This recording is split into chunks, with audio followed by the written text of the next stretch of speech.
कह रहा है diameter of the moon is approximately equal to 1/4 of the diameter of the earth. तो ध्यान दें स्टूडेंट्स, ये मून है और ये अर्थ है, ये मून है और ये अर्थ है, ठीक, मून है और ये अर्थ है, ठीक। अब ध्यान सुनो, जो मून का डायमीटर है वो अर्थ के डायमीटर का 1/4 है। तो सपोज अर्थ का डायमीटर डी है, ठीक, तो मून का डायमीटर कितना होगा 1/4 डी। क्यों भाई, अर्थ का डायमीटर डी है तो मून का डायमीटर कितना होगा 1/4 डी, ठीक। तो ध्यान सुनिएगा, अर्थ की रेडियस को मैंने आर से दिखाया, तो अर्थ की रेडियस कितनी हो जाएगी, इसका डायमीटर और डिवाइडेड बाय 2। और मून के रेडियस को अगर मैंने स्मॉल आर से दिखाया तो मून का रेडियस कितना हो जाएगा, ध्यान सुनिएगा, ये रहा मून का डायमीटर 1/4 डी सर निकल गया रेशियो और डिवाइडेड बाय 2। ऐसी कंडीशन में क्या होगा, ये 4 नीचे आ जाएगा। क्यों भाई, समझ रहे हो बात को कि नहीं, बताओ। हाँ जी सर।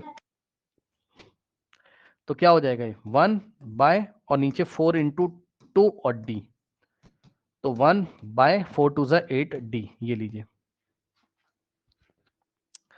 भाई, अर्थ का डायमीटर डी था और मून का डायमीटर कितना है, पढ़ लो।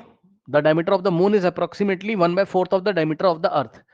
तो मून का डायमीटर कितना हो जाएगा, 1/4 of the earth, 1/4 of the earth, ठीक। और रेडियस सर कैसे निकालते हैं, 1/4 मून टू अर्थ। रेडियस कैसे निकालते हैं, डायमीटर बाय 2।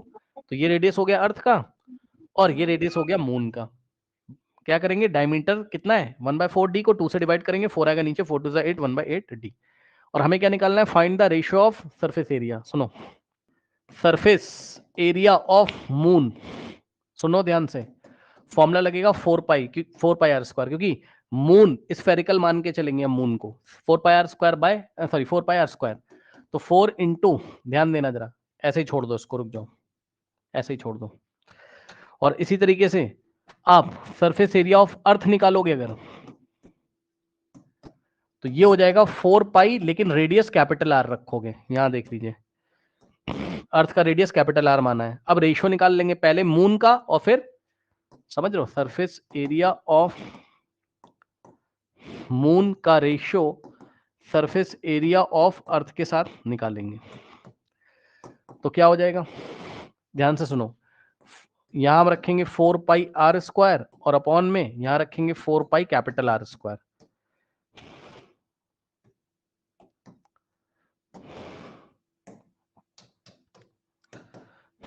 4π से 4π कट जाएगा और क्या आएगा, small r² upon capital R²। अब वैल्यू रख दीजिए, ठीक। स्मॉल r कितना है, 1/8d। सुन लो ध्यान से, स्मॉल r की जगह 1/8d, और क्योंकि r के ऊपर स्क्वायर है तो ये पूरा r का वैल्यू है, इसके ऊपर स्क्वायर, अपॉन में कैपिटल R कितना है, d/2। तो कैपिटल R की जगह हम क्या रखेंगे, d/2 और इसका स्क्वायर, ठीक। सॉल्व करेंगे, कितना आ जाएगा, ये 1 का स्क्वायर 1 और 8 का स्क्वायर 64 और d का स्क्वायर d², डिवाइडेड बाय ये d का स्क्वायर d² और डिवाइडेड बाय 2 का स्क्वायर 4। ये ऐसे आ गया। अब जिनको ये नहीं सॉल्व करना आता है वो लोग देखें, 1:16, 1:16 पहले गलत बोल दिया था। सुनो ध्यान से, जिनको नहीं आता, जिन बच्चों को, ये न्यूमरेटर लिखो पहले, 1/64d²। ध्यान से सुनना, फिर ये डिवाइड का निशान है तो इसको आप ऐसे करो, डिवाइडेड बाय, और फिर d²/4 लिखो। फिर क्या करोगे नेक्स्ट स्टेप में, 1/64d² और डिवाइड की जगह क्रॉस लगा के इसको रेसिप्रोकल कर देंगे, तो 4/d², ठीक। d² से d² कट जाएगा और क्या आ जाएगा, 4 इंटू 1 4 और अपॉन में 64 और 4 1 = 4 और 4 इंटू 16 कितना होता है 64, तो 1/16, यानी कि क्या आ गया, 1:16 आ गया। समझे। और अगर आंसर इंटरप्रेट करने के लिए बोलेगा तो आप क्या करोगे, surface area of moon by surface area of earth is equals to 1/16, cross multiplication करोगे तो surface area of earth into 1, surface area of earth into 1 is equals to 16 into surface area of moon. ठीक, तो surface area of earth into 1 तो इतना ही आ जाएगा। कितना? Surface area of the earth ही आ जाएगा, ये 1 से मल्टीप्लाई होकर उतना ही आ जाएगा। और ये क्या बनेगा? 16 into surface area of the moon, यानी कि अर्थ का जो सरफेस एरिया है वो मून के सरफेस एरिया से 16 टाइम्स है।